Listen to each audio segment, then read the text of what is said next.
Yes बच्चा, आज हम कविता पढ़ने जा रहे हैं। कविता फॉर, जिसका नाम है समय का मोल। इस कविता में समय के बारे में बताया गया है कि अगर सबसे कीमती और सबसे इम्पोर्टेंट कोई चीज है तो वो है समय, कि हमें हमारा काम समय पे करना चाहिए, समय को ध्यान में रखकर ही हमें काम करना चाहिए और कभी भी वक्त को, समय को बर्बाद नहीं करना चाहिए। साथ ही साथ इस कविता में यह भी बताया गया है कि छोटी छोटी वस्तुएं भी हमारे जीवन में बहुत उपयोगी होती है।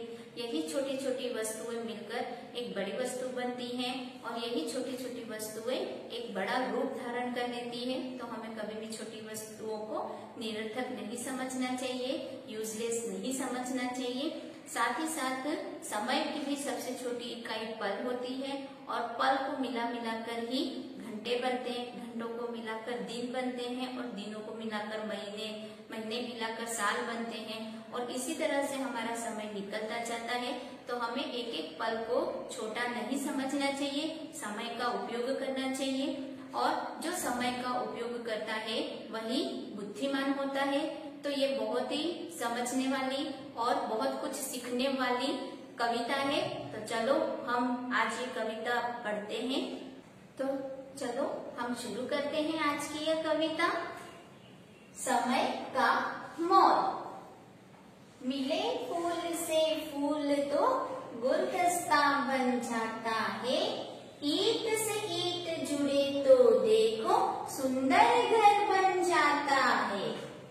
गुलदस्ता, अलग अलग तरह के फूलों के मिलने से उनको अच्छे से सजाते हैं तो जो गुच्छा रेडी होता है उसे ही हम गुलदस्ता कहते हैं। आप लोग बहुत सी शादियों में गए होंगे, बर्थडे पार्टी में जाते हो तो आप गुलदस्ता यानी बुके लेकर जाते हो, उसे ही हम गुलदस्ता कहते हैं।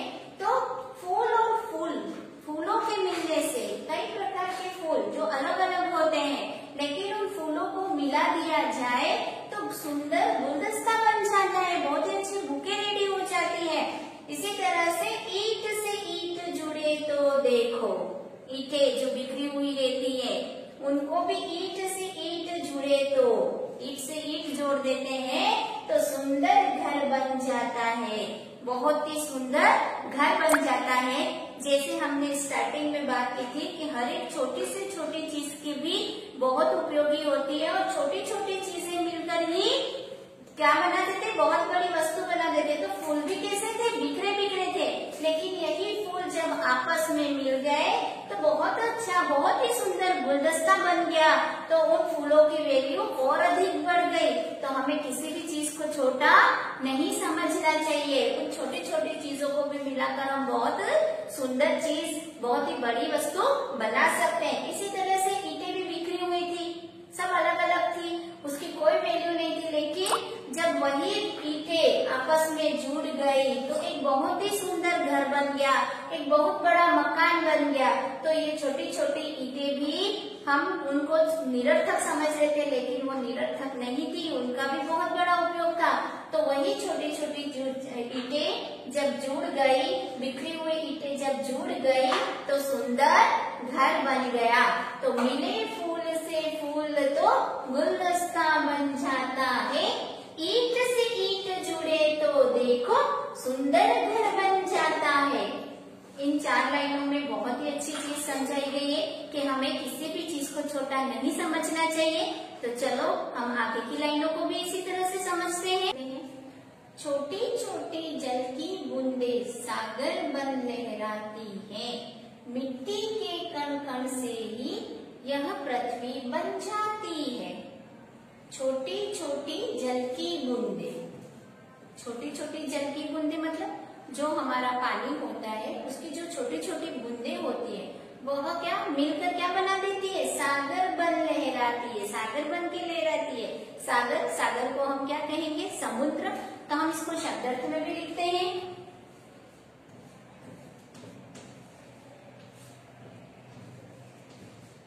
सागर, समुद्र, सी, बहुत बड़ा विशाल जहाँ पानी का संग्रह होता है उसे हम सागर कहते हैं, समुद्र कहते हैं। आप लोग बॉम्बे में जैसे जूहू चौपाटी साइड घूमने गए होंगे तो समुद्र का किनारा देखा ही होगा।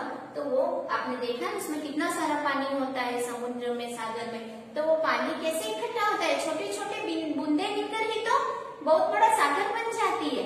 वो पानी का ही तो संग्रह होता है। तो हम एक एक बूंद को जो वेस्ट गवा देते हैं, एक एक बूंद की वैल्यू को नहीं समझते हैं, वो जल की बूंदे ही मिलकर क्या बन जाता है, सागर बन जाता है। और मिट्टी के कण कण से ही यह पृथ्वी बन जाती है।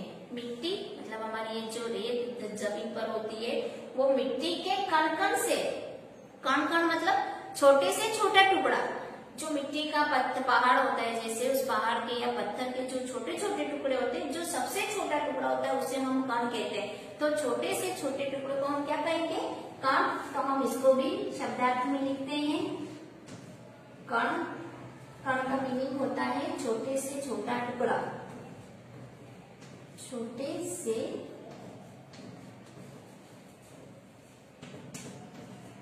छोटा टुकड़ा।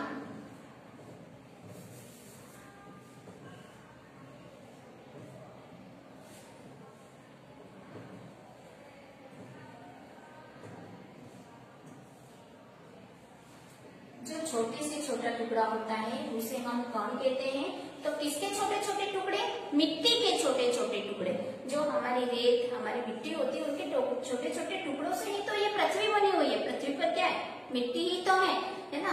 तो वो पृथ्वी कैसे बनी हुई है, तो मिट्टी के छोटे छोटे कण से। हम एक एक कण को जुड़ा है तब जाके ये पृथ्वी बनी है।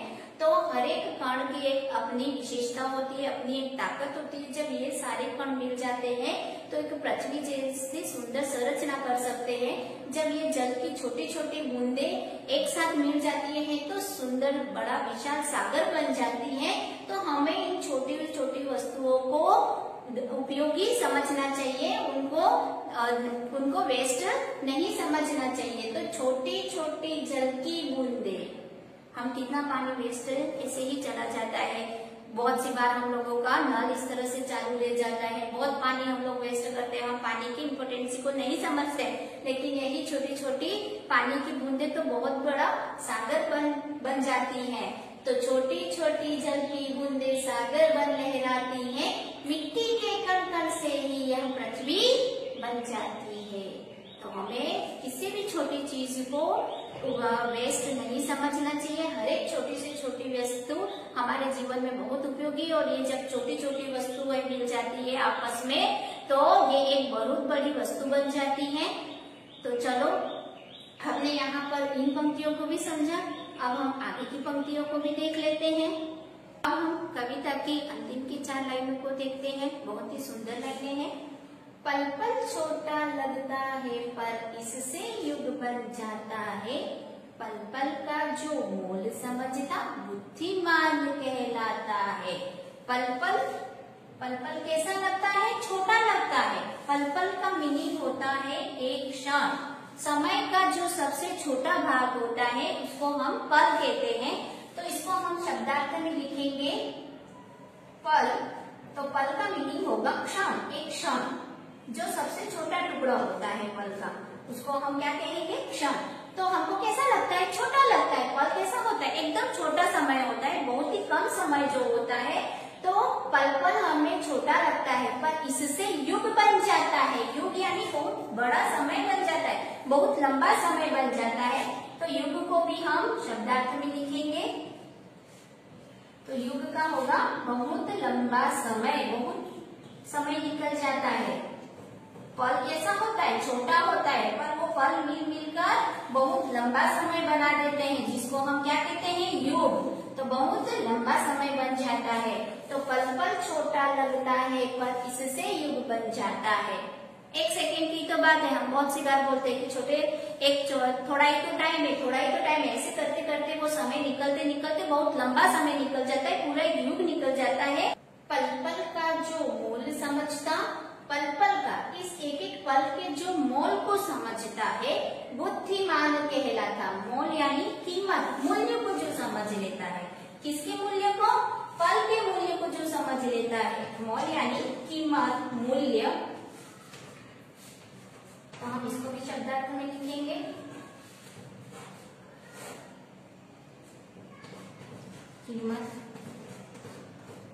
कीमत भी कह सकते हैं, मूल्य भी कह सकते हैं। तो मोल इस पल को, जो हमें एक छोटा सा पल लगता है और इस छोटे से पल को हम कैसे जाने देते हैं, व्यर्थ ही जाने देते हैं। एक पल की ही तो बात है, एक क्षण की ही तो बात है, ऐसे समझकर हम इस पल को व्यर्थ ही जाने देते हैं और समय पे हम अपना काम नहीं करते। लेकिन जो व्यक्ति इस पल के मूल्य को समझ लेता है और समय पे अपना काम कर लेता है, वो व्यक्ति कैसा होता है, बुद्धिमान कहलाता है। बुद्धिमान यानी होशियार।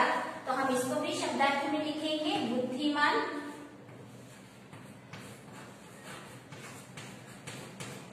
कौन व्यक्ति बुद्धिमान होता है, जो समय की कीमत को जो समझ लेता है, वही व्यक्ति बुद्धिमान होता है, होशियार होता है।